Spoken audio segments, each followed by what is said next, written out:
They told you the Christian church was born in fire, a single morning, one explosive moment, a sound from heaven, flames resting on human heads, languages breaking barriers, 3,000 people converted before lunch.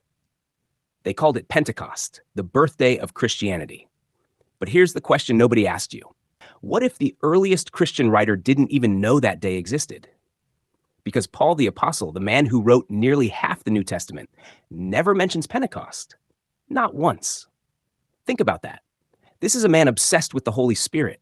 He writes about it constantly, how to walk in it, live in it, be transformed by it. The Spirit is the center of his theology. So if there was a specific morning where the Spirit dramatically arrived, why doesn't he anchor everything to that moment? Why doesn't he say, remember that day in Jerusalem? Why doesn't he point back to the event that supposedly started it all?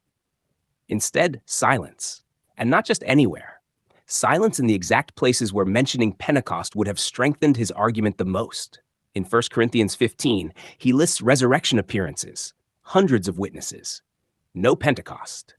In Galatians, he defends his authority and recounts his visits to Jerusalem. No Pentecost. In 1 Corinthians 12, while explaining the gifts of the Spirit, no origin story, no founding moment, no reference. At what point does silence stop being accidental and start being evidence? Now ask yourself this. If Pentecost was that important, why do 3 out of 4 Gospels never mention it either?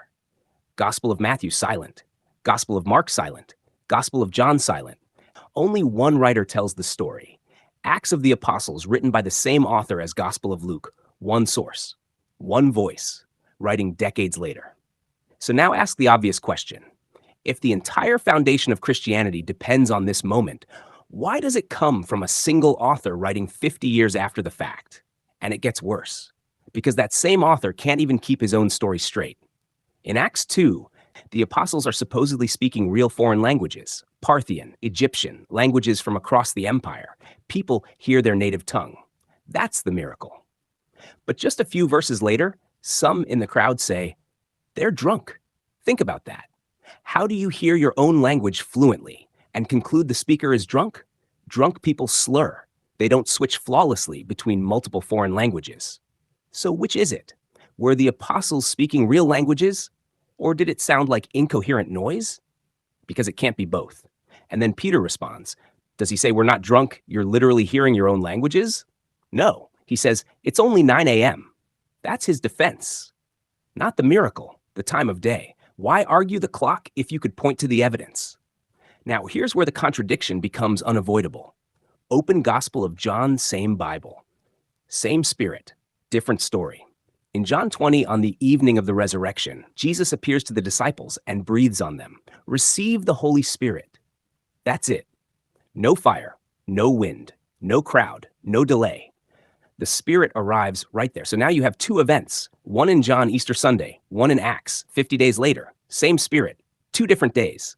Which one is the real beginning? Or did early Christians simply tell different stories? And then there's the prophecy Peter quotes to prove Pentecost was predicted. He quotes Book of Joel, but he stops right before the part where the prophecy says the sun will go dark and the moon will turn to blood. Why stop there? Why not finish the passage? Because that part didn't happen. So he quotes just enough to make it sound fulfilled and leaves out the part that would break the claim. Is that prophecy or is that selective reading? Now let's talk about tongues, because this is where theology meets reality. In Acts 2, tongues are real languages, understood by everyone. But in Paul's letters, no one understands. He literally says that. People need interpreters. Outsiders think they're crazy. So which is it? Clear communication or unintelligible speech? Because what Paul describes is what linguists call glossolalia, ecstatic speech. What Acts describes is xenoglossia, actual foreign languages. 2 different phenomena, same Bible, same word. Why? And finally, the word Pentecost itself. It's not originally Christian.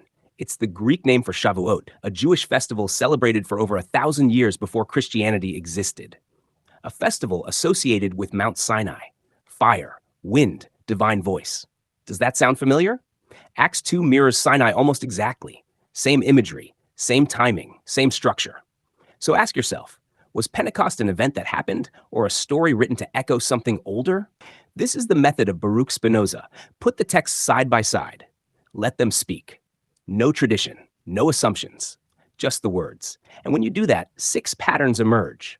Paul's silence, a single late source, internal contradictions, 2 different timelines, 2 different types of tongues, and a story built on an older template.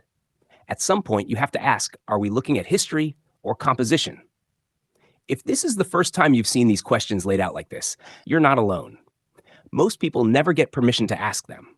So now I'll ask you, which part stayed with you the most?